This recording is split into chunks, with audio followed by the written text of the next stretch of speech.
হাসিনা সরকারের পতনের পর এবার প্রথমবারের মতো বড় ধরনের হামলার মুখে পড়েছেন জাতীয় নাগরিক পার্টি এনসিপির শীর্ষ দুই নেতা, মুখ্য সমন্বয়ক নাসির উদ্দিন পাটোয়ারী ও মুখ্য সংগঠক সার্জিস আলম। মঙ্গলবার ২৮ জুলাই হবিগঞ্জে দলটির জুলাই জাগরণ পদযাত্রা কর্মসূচি শেষে ফেরার পথে তাদের গাড়িবহরের ওপর স্থানীয় ছাত্রদলের নেতাকর্মীদের অতর্কিত হামলার অভিযোগ উঠেছে। জানা যায়, এনসিপি দেশব্যাপী জুলাই পদযাত্রা ২০২৬ কর্মসূচি চালিয়েছে। বিকেল ৫:৩০টার দিকে হবিগঞ্জ শহরের সাইফুর রহমান টাউন হলের সামনে এক সমাবেশে নাসির উদ্দিন পাটোয়ারী ও সার্জিস আলম সহ কয়েকজন কেন্দ্রীয় নেতা বক্তৃতা করেন। সমাবেশ শেষে সন্ধ্যায় নেতারা সার্কিট হাউসের দিকে রওনা দেন। নাসির উদ্দিন পাটোয়ারী একটি জিপ গাড়িতে চড়ে আগে রওনা হন। তার পেছন পেছন সার্জিস আলমের গাড়ি সহ অন্যান্য যানবাহন ছিল। শহরের স্টাফ কোয়ার্টার বা থানা মোড় এলাকায় পৌঁছালেই হামলা শুরু হয়। স্থানীয় ছাত্রদলের নেতাকর্মীরা গাড়ি বহরের ওপর ইট পাটকেল নিক্ষেপ করে। নাসির উদ্দিন পাটোয়ারীর গাড়ি দ্রুত গতিতে প্রায় ১ কিলোমিটার দূরের সার্কিট হাউসে পৌঁছে আশ্রয় নেয়, কিন্তু পেছনের গাড়িগুলো হামলার মুখে পড়ে। সার্জিস আলমের গাড়ি দ্রুত গতিতে হবিগঞ্জ সোনালী ব্যাংকের কেন্দ্রীয় শাখায় ঢুকে আশ্রয় নেয়। এরপর ছাত্রদলের নেতাকর্মীরা ব্যাংক ঘেরাও করে সার্জিস আলমকে প্রায় ১ ঘণ্টা অবরুদ্ধ করে রাখে। ব্যাংকের বাহিরে বিক্ষোভ মিছিল ও উত্তেজনা চলতেই থাকে।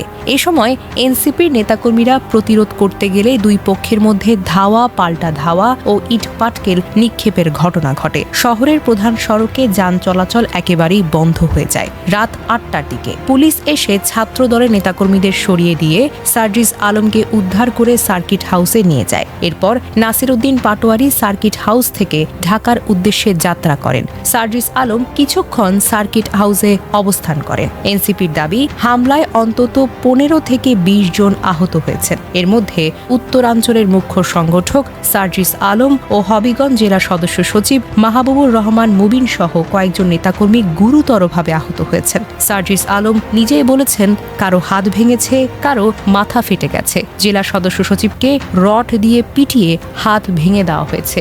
একজনের চোখ ক্ষতিগ্রস্ত হয়েছে। আহতদের হাসপাতালে নেওয়ার সময়ও হাসপাতালের সামনে হামলার অভিযোগ রয়েছে। এছাড়া এনসিপির গাড়িগুলো ভাঙচুর করা হয়। মিডিয়া টিমের একটি মাইক্রোবাস সার্কিট হাউসের ভেতর দিয়ে হামলা করা হয় এবং মোবাইল ফোন ও ক্যামেরা ছিনিয়ে নেওয়ার অভিযোগও করা হয়েছে। সাংবাদিকদের কয়েকটি গাড়িও হামলার শিকার হয়েছে বলে দাবি করা হয়।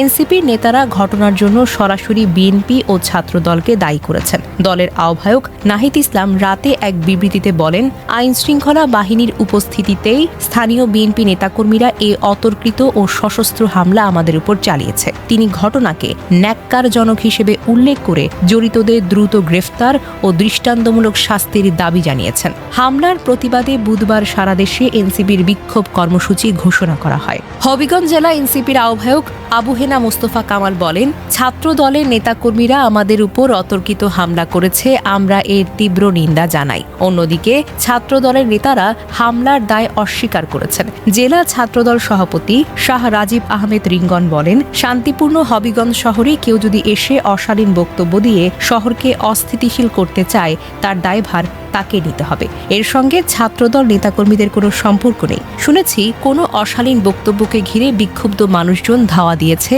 জেলা ছাত্রদলের সাধারণ সম্পাদক জিল্লুর রহমানও এনসিপি নেতাদের উস্কানিমূলক বক্তব্যকে দায়ী করেন। বিএনপির পক্ষ থেকে এ বিষয়ে তাৎক্ষণিকভাবে কোনো আনুষ্ঠানিক বক্তব্য পাওয়া যায়নি। পুলিশের পক্ষ থেকেও কোনো আনুষ্ঠানিক বিবৃতি এখন পর্যন্ত দেওয়া হয়নি।